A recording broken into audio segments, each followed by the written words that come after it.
सार्थक भाषा YouTube channel में आपका हार्दिक स्वागत है। मैं डॉक्टर पूजा लेकर आई हूँ एक नया विषय।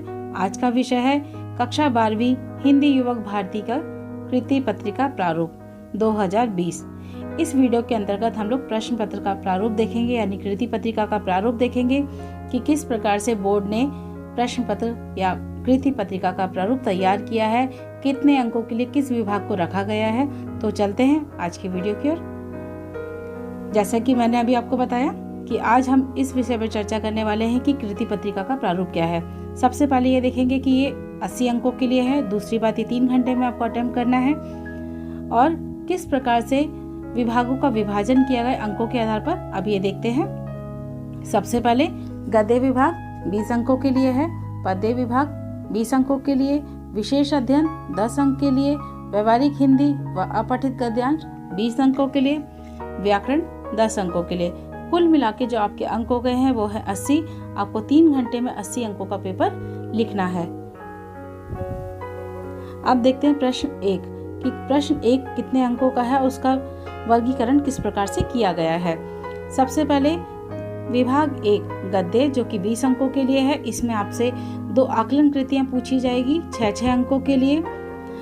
परिच्छेद पर आधारित 180 से 200 शब्द आपको दिए जाएंगे। उस आकलन को पढ़कर आपको इन 3 प्रश्नों का उत्तर लिखना है। पहला प्रश्न आकलन कृति जो कि 4 घटक दिए जाएंगे। उस घटक के आधार पर आपसे जो प्रश्न का प्रारूप रहेगा वो ये हो सकता है: संजाल पूर्ण कीजिए, कृतियां पूर्ण कीजिए, उत्तर लिखिए, एक शब्द में उत्तर लिखिए, जोड़ियां मिलाइए, या फिर दिए गए शब्दों के लिए प्रश्न तैयार कीजिए। इस तरह के शब्द आपको दिए जा सकते हैं या इस तरह के घटक आपको दिए जा सकते हैं 2 अंकों के लिए। फिर बात आती है शब्द संपदा की। शब्द संपदा की अगर बात की जाए तो जैसा कि आप जानते हैं, लेकिन फिर भी आपका ध्यान केंद्रित करने के लिए मैंने यहाँ पे बताया है: समानार्थी, विलोम शब्द, वचन, उपसर्ग, प्रत्यय, पर्यायवाची शब्द, लिंग, युग्म शब्द, समोच्चारित शब्द, अनेक शब्दों के लिए एक शब्द। ऐसे शब्द पूछे जाते हैं जो कि आकलन पर ही आधारित होते हैं। इनके उत्तर आकलन के अंतर्गत ही होते हैं। आपको ध्यान से प्रश्न पढ़कर उसका उत्तर ढूंढना होता है। और बात आती है प्रश्न 3 की, अभिव्यक्ति, जिसमें आपको 40 से 50 शब्दों में अपने उत्तर को लिखना होता है, अपने जवाब को लिखना होता है। यहाँ पर दिए गए विषय के आधार पर आप सकारात्मक या नकारात्मक विचार प्रस्तुत कर सकते हैं, लेकिन भाषा शुद्ध होनी चाहिए, व्याकरणिक गलतियाँ नहीं होनी चाहिए। यदि आपका प्रश्न आपके विचार विषय के अनुरूप है और जहाँ पे एक भी त्रुटियाँ नहीं है तो आपको पूरे 2 अंक मिल जाएंगे। इस प्रकार से आप 6 अंक प्राप्त कर सकते हैं। ठीक इसी प्रकार से प्रश्न या कृति 1 का भी प्रश्न पूछा जाएगा, जहाँ पर आपसे 3 प्रश्न पूछे जाएंगे। शब्दों की सीमा जो है 180 से 200 के बीच रहेगी। इस आकलन को पढ़ने के उपरांत आपको प्रश्नों के हल लिखने हैं। आकलन कृति सेम वैसे ही 4 घटक, आधा अंक प्रत्येक के लिए। शब्द संपदा जैसा कि मैंने ऊपर बताया है। फिर अभिव्यक्ति 40 से 50 शब्दों में आपको लिखनी है। इस प्रकार से ये आपके 12 अंक कवर हो गए। अब अन्य 8 अंकों की बात करते हैं। लघु उत्तरीय उत्तर 60 से 80 शब्दों में आपको लिखना है। 3 में से 2 आपको 3 विषय या 3 टॉपिक दिए जाएंगे, उनमें से आपको कोई 2 करने हैं। 3-3 अंकों के लिए दोनों उत्तर रहेंगे। एक वाक्य में उत्तर लिखिए, 4 में से 2 कोई 2 करने होंगे, 4 में से, जो कि 2 अंकों के लिए साहित्य संबंधी सामान्य ज्ञान। आपने हर पाठ के आरंभ में देखा है कि कवि या लेखक इनके विषय में जानकारी दी गई है। उस जानकारी के तहत ही आपसे प्रश्न पूछे जाएंगे, विधा पर या कवि के नाम पर या जन्म पर, या कौन से वर्ष में इनकी कौन सी विधा प्रकाशित हुई थी, कौन सी चर्चित विधा है या पुस्तक है। इस आधार पर आपसे प्रश्न किए जा सकते हैं, या इनके समकालीन लेखक कौन थे, इस आधार पर आपसे प्रश्न किए जा सकते हैं। अब देखते हैं प्रश्न 2 जो कि पद्य विभाग पर आधारित है। यहाँ पर आपसे 4 प्रश्न पूछे जाएंगे। जिस प्रकार से प्रश्न 1 में 4 प्रश्न पूछे गए थे, ठीक यहाँ कृति 2 में भी आपसे 4 प्रश्न किए जा रहे हैं। यहाँ पर पद्यांश लगभग 8 से 12 पंक्तियाँ आपको दी जाएंगी 6 अंकों के लिए। और जो पहला प्रश्न होगा आकलन कृति, यानी उन पंक्तियों पर आधारित 4 घटक आपको दिए जाएंगे। फिर वैसे ही कहा जाएगा जैसे जोड़ियाँ मिलाइए, संजाल पूर्ण कीजिए या प्रवाह तालिका पूर्ण कीजिए। इस तरह के प्रश्न आपसे पूछे जा सकते हैं। शब्द संपदा में फिर वैसे ही आपसे प्रश्न किए जा सकते हैं कि शब्द पूछे जाएंगे और उसके उत्तर आपको लिखने हैं 2 अंकों के लिए। अब बात आती है अभिव्यक्ति की। यहाँ पे भी आपको अभिव्यक्ति लिखने, भावार्थ नहीं लिखना है, आपके लिए भावार्थ नहीं है। यहाँ पद्यांश दिया गया है, पद्यांश से संबंधित भी आपसे अभिव्यक्ति ही पूछी जाएगी, आपसे भावार्थ नहीं पूछा जाएगा कि कविता का भावार्थ लिखिए। तो इस गलती में, इस भ्रम में मत रहिए, आपसे अभिव्यक्ति ही पूछी जाएगी। यहाँ पे भी आपके 6 अंक हो गए। फिर बात आती है पद्यांश का आ प्रश्न। यहाँ पे भी 8 से 12 पंक्तियाँ दी जाएंगी आपकी पुस्तक से और आकलन कृति दी जाएगी। 4 घटक होंगे जिसमें, और प्रत्येक घटक आधे अंक का होगा। इस प्रकार से 2 अंक हो गए। शब्द संपदा 4 घटक 2 अंक। फिर अभिव्यक्ति पूछी जाएगी जो कि आपकी काव्य पर आधारित होगी और ये भी आपका 2 अंक का। तो इस प्रकार से 6 और 6 12 अंक हो गए। अब आता है ई रसास्वादन। रसास्वादन भी आपकी कविता पर आधारित होंगी। 2 मुद्दे दिए जाएंगे, 2 में से आपको कोई एक करना है जिसका 100 से 120 शब्दों में लिखना है। बच्चों, रसास्वादन पर एक वीडियो है, उस वीडियो को आप ध्यान से देखिए। रसास्वादन के 11 मुद्दे हैं, 11 में से कोई 8 या 7 आप मुद्दे लिख सकते हैं, लेकिन यहाँ बात की जा रही है रसास्वादन की। रसास्वादन का मतलब है कि आपको रस पहचानना होगा उन पंक्तियों में कि रस कौन सा है, अलंकार कौन सा है, तभी रसास्वादन की सार्थकता पूर्ण होती है। यदि आप सोचो कि लेखक का नाम लिख दिया, पसंदीदा पंक्तियाँ लिख दी है, पसंद आने का कारण लिख दिया है, भाषा लिख दी है, काफ़ी है 4-5 लिख दिए, नहीं बच्चों, अगर आप उसकी रस और अलंकार पहचान के लिखेंगे तो आपके उत्तर की जो मूल्य है वो कहीं ना कहीं ज़्यादा बढ़ जाएगा। तो इस बात का ध्यान रखिए, जितनी भी कविताएं आप पढ़ोगे उसका रस और अलंकार को बहुत अच्छे से समझिए। रस और अलंकार पे मेरे दोनों वीडियो बने हैं, यहाँ तक कि ग्रामर पर भी काफ़ी सारे वीडियोस हैं, आप देख सकते हैं और बारीकी से जानकारी प्राप्त कर सकते हैं किस प्रकार से हम शब्द संपदा या रसास्वादन को करते हैं। अब बात आती है ई की, ई प्रश्न की। एक वाक्य में उत्तर लिखिए, 4 में से 2। ये भी आपका साहित्य संबंधी है। यहाँ पर कवि के विषय में पूछा जा सकता है कि कवि का जन्म कब हुआ, कवि का काव्यात्मक नाम क्या है, या उसके समकालीन कवि कौन है। इस प्रकार के प्रश्न आपसे पूछे जा सकते हैं। ये भी आपका 2 अंक का है। 4 घटक आपसे पूछे जाएंगे, 4 में से आपको कोई 2 करने हैं। तो यहाँ पे ये हो गई आपके 20 अंक। पहला प्रश्न 6 का, दूसरा भी 6 का, तीसरा भी 6 अंकों का और जो चौथा है वो आपको 2 अंकों का। इस प्रकार से यहाँ पे होते हैं आपके 20 अंक पूरे। आगे चलते हैं, प्रश्न 3 की बात करते हैं। प्रश्न 3 आपका विशेष अध्ययन पर आधारित है। ये आपका 10 अंकों का है और ये जो विशेष अध्ययन है, ये विशेष अध्ययन आपका कनुप्रिया पाठ पर आधारित है, काव्य पर आधारित है। तो यहाँ पे पद्यांश की 8 से 12 पंक्तियाँ आपको दी जाएंगी और उस पर आपसे आकलन कृति, शब्द संपदा, अभिव्यक्ति पूछी जाएगी। यहाँ पर भी आपसे भावार्थ नहीं पूछा जा रहा है, आपको याद रखना है। और शब्दों की सीमा वही 40 से 50 है 2 अंकों के लिए। शब्द संपदा भी आपका 2 अंकों का, आकलन कृति भी आपकी 2 अंकों की है। आकलन में आपसे फिर वैसे ही प्रश्न पूछे जा सकते हैं, जोड़ियाँ मिलाइए या फिर संजाल पूर्ण कीजिए, कृतियाँ पूर्ण कीजिए, उत्तर लिखिए या दिए गए शब्द के लिए प्रश्न तैयार कीजिए। इस तरह से प्रश्न आपसे पूछे जा सकते हैं। फिर आता है प्रश्न 3 का या कृति 3 का आ, लघु उत्तरीय। यहाँ पे 80 से 100 शब्दों में आपको उत्तर लिखना है। 2 विषय आपको दिए जाएंगे, 2 में से कोई एक करना है जो कि 4 अंकों के लिए है। तो इस प्रकार से आपके 10 अंक पूरे होते हैं। विभाग 3 पूरा होता है विशेष अध्ययन के साथ। आगे चलते हैं, अब बात करते हैं प्रश्न 4 की। व्यवहारिक हिंदी अपठित गद्यांश और पारिभाषिक शब्दावली। यहाँ पे 3 मुद्दों को एक साथ लिया गया है। पहला है कृति 4 का अ, दीर्घ उत्तरी, यानी जो बड़े उत्तर हैं, जो 100 शब्दों से 120 शब्दों में आपको लिखना है, जिसके लिए आपके 6 अंक है।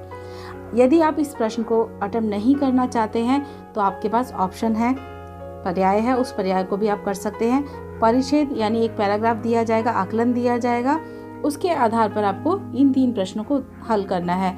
और आकलन की जो शब्द सीमा है वो 180 से 200 शब्द में है। अब यहाँ पे भी आपसे आकलन पूछा जाएगा, यानी आकलन कृति वही 4 घटक और 4 घटक के आधार पर आपको उत्तर लिखने हैं। जैसी आकृति आपको दी जाएगी वैसी ही आकृति आपको बनानी है। शब्द संपदा और अभिव्यक्ति, यहाँ पर भी आप पूर्णतः स्वतंत्र हैं। अभिव्यक्ति के लिए आप नकारात्मक लिखिए, सकारात्मक लिखिए, आपके विचार हैं, बट आपको याद रखना है कि विषय के अंतर्गत ही आपको अपनी बात रखनी है, अपने मुद्दे रखने हैं। अब बात आती है 4 अंकों के प्रश्न की। आकि लघु उत्तरीय 2 में से 1 का उत्तर 80 से 100 शब्दों में आपको लिखना है। यहाँ पर आपको लघु उत्तरीय देना है और ये सभी प्रश्न आपकी पाठ्य पुस्तक पर ही आधारित है, पाठ्य पुस्तक से बाहर से कहीं से नहीं पूछे जाएंगे। तो 4 अंकों के लिए आपको 2 में से कोई एक अटेम्प्ट करना है, अथवा अगर आपको वो नहीं करना है तो यहाँ पर आपको पूछा गया है सही विकल्प चुनकर वाक्य फिर से लिखिए। जिस प्रकार से आधा वाक्य दे दिया जाता है और डॉट डॉट करके छोड़ दिया जाता है, फिर आपको 4 पर्याय दिए जाते हैं। उन 4 पर्याय में जो सही पर्याय है वही आपको चयन करके उसको लिखना है और अंडरलाइन करना है। तो इस प्रकार से आप ये 4 अंकों के लिए प्रश्न अटेम्प्ट कर सकते हैं, या फिर जिस प्रकार से आपको लघु उत्तरीय के लिए बोला गया था अब या फिर उसे लिख सकते हैं। अब बात करते हैं प्रश्न ई की। अपठित परिच्छेद लगभग 180 से 200 शब्दों में आपको लिखना है। यहाँ पर 180 से 200 शब्द दिए जाएंगे 6 अंकों के लिए, और उसमें आपको फिर से प्रश्न के उत्तर देने हैं। आकलन कृति, शब्द संपदा, अभिव्यक्ति, इस प्रकार से आपको उसको हल करना है। और ई प्रश्न की बात करते हैं पारिभाषिक शब्दावली। पारिभाषिक शब्दावली के लिए आपको 8 शब्द दिए जाएंगे अंग्रेजी में या इंग्लिश में, जो कि पृष्ठ संख्या 109 और 110 पर दिए गए हैं। आपको उन्हें बाय हेड करना है। पारिभाषिक शब्दावली पर भी मेरा वीडियो बनाया गया है, आप उसको ध्यान से सुनिए, ध्यान से लर्न कर लीजिए और आप आसानी से उन प्रश्नों के उत्तर लिख सकते हैं। तो पारिभाषिक शब्दावली के लिए आपको 8 शब्द दिए जाएंगे। 8 में से कोई 4 आपको करने हैं, जो कि प्रत्येक शब्द 1 अंक के लिए है। तो इस प्रकार से ये 4 अंकों का आपका प्रश्न हो जाएगा। अब बात करते हैं विभाग 5 की, जो कि आपका व्याकरण विभाग है। तो आप इसे देख सकते हैं। यहाँ पहला जो प्रश्न आएगा वो आपका काल परिवर्तन आएगा, जो 4 दिए जाएंगे। 4 में से आपको कोई 2 वाक्य परिवर्तित करने सूचना के आधार पर, ये 2 अंकों के लिए। अब बात करते हैं अलंकार की। अलंकार पहचानना, 4 में से 2 आपको अलंकार की पंक्तियाँ यानी काव्य पंक्तियाँ दी जाएंगी। उन काव्य पंक्तियों को पढ़ने के उपरांत आपको पहचानना है कि कौन सा अलंकार प्रयोग किया गया है। ये भी आपका 2 अंकों का है, क्योंकि आपको 4 में से कोई 2 करने हैं। अब बात करते हैं रस की। रस भी आपको सिर्फ पहचानना है। आपको काव्य पंक्तियाँ दी जाएंगी, उसको गहन अध्ययन करके गहनता के साथ पढ़ने के उपरांत आपको समझ में आएगा कि उसमें कौन सा रस है, कौन से भाव उसमें प्रकट किए गए हैं। उसके आधार पर आपको इस प्रश्न को हल करना है। ये भी 2 अंकों के लिए। बात आती है मुहावरों की। मुहावरों का अर्थ लिखकर वाक्य में प्रयोग कीजिए। 4 में से 2 आपको 4 मुहावरे दिए जाएंगे, उसका पहले अर्थ लिखना है। अर्थ लिखने के उपरांत ही आपको वाक्य प्रयोग करना है। और वाक्य प्रयोग करते समय मुहावरा वही प्रयोग करना है जो आपको दिया गया है, अर्थ को प्रयोग नहीं करना है। याद रखिएगा, जब तक आप मुहावरे का अर्थ नहीं लिखेंगे आपको वाक्य की मार्क्स नहीं दिए जाते हैं। तो यहाँ पे आपको 4 में से कोई 2 मुहावरे करने हैं और दोनों भी 1-1 अंक के लिए है। बात आती है ऊ की। वाक्य शुद्धिकरण करके वाक्य फिर से लिखिए। यहाँ पे आपको 4 वाक्य दिए जाएंगे 2 अंकों के लिए, जो कि आपको सिर्फ 2 हल करने हैं। बच्चों, एक वाक्य में कम से कम 2 गलतियाँ होती हैं, एक मात्रा की और एक शब्द की। तो आपको याद रखना है वाक्य शुद्धिकरण करते समय कि उसमें एक त्रुटि आपको मात्रा की ढूंढनी है और एक शब्द की ढूंढनी है। इस आधार पे आपको 2 प्रश्न या 2 वाक्य आपको हल करने हैं। 4 में से कोई 2 वाक्य आपको हल करके शुद्ध करके लिखने हैं। तो इस प्रकार से आपके 10 अंक पूरे होते हैं व्याकरण के। अब आवश्यक सूचनाएं, वैसे तो मैंने आपको इस वीडियो में ऑलरेडी बता दिया है, लेकिन ये बोर्ड की तरफ से सूचनाएं आपको दी गई हैं ताकि आप बहुत अच्छी तरीके से अपनी बोर्ड की तैयारियां कर सको। किसी भी तरह से कोई ऐसी चूक ना करो जहाँ पे आपके मार्क्स कट जाएं। जब आपको पता है कि आपकी बोर्ड की जो पुस्तक है, पाठ्य पुस्तक युवक भारती, आपको सिर्फ उसमें से तैयारी करनी है। आपका जो मूल आधार है आपकी पाठ्य पुस्तक है, तो उसी आधार पे यहाँ सूचनाएं दी गई हैं। तो इन सूचनाओं को भी देख लेते हैं। कृति पत्रिका में गद्य विभाग कृति ई तथा पद्य विभाग कृति ई की कृतियां पाठ्य पुस्तक के स्वाध्याय से लेना अनिवार्य है। दूसरी बात, कृति पत्रिका में पारिभाषिक शब्दावली के शब्द 12वीं युवक भारती पाठ्य पुस्तक के पृष्ठ संख्या 109 से 110 से लेना अनिवार्य है। यानी आपके जो पारिभाषिक शब्द आएंगे बाहर से नहीं आएंगे, जो पेज नंबर 109 110 पे दिए सिर्फ वही शब्द आपसे पूछे जाएंगे। अब बात आती है मुद्दे 3 की। कृति पत्रिका में व्याकरण विभाग की सभी कृतियों के उदाहरण वाक्य पाठ्य पुस्तक से लेना अनिवार्य है। बच्चों, आपको याद रखना है जो भी आपकी कृतियाँ आएंगी वो आपकी पाठ्य पुस्तक पर आधारित रहेंगी, कहीं बाहर से नहीं पूछी जाएगी। सिर्फ आपसे अपठित आकलन जो दिया जाएगा, गद्यांश दिया जाएगा, वही आपका बाहर से, उसके अतिरिक्त कुछ भी बाहर से नहीं आएगा। अब काल परिवर्तन, अलंकार, रस, वाक्य शुद्धिकरण, मुहावरे आदि सब कुछ आपकी पाठ्य पुस्तक पर ही आधारित है। यहाँ पे विधा और कृति प्रकार के अनुरूप दिए हैं, आप इसे पढ़ लीजिएगा। फिर इसके बाद दिया है यहाँ पे अंक विभाजन, कृति प्रकार के अनुरूप कि कौन सी कृति कितने अंक के लिए होगी और कैसे पूछी जाएगी। यहाँ पर वो भी आपको दिया है, जैसे वस्तुनिष्ठ। वस्तुनिष्ठ का मतलब होता है ऑप्शंस के साथ जो आपके प्रश्न पूछे जाएंगे, या फिर संजाल टाइप के जो घटक हैं। इस तरह से 42 यानी 42 अंकों के लिए रहेंगे, लघु उत्तरी 26 अंकों के लिए, दीर्घ उत्तरी 12 अंकों के लिए। इस प्रकार से ये आपके 80 अंक हो गए। यहाँ पे उद्देश्यों के अनुरूप अंक विभाजन, यानी उद्देश्य क्या है, ज्ञान 21 अंकों के लिए, आकलन 25 अंकों के लिए, उपयोजन 24 अंकों के लिए, कौशल 10 अंकों के लिए। इस प्रकार से टोटल होता है आपका, कुल अंक होते हैं 80 अंक।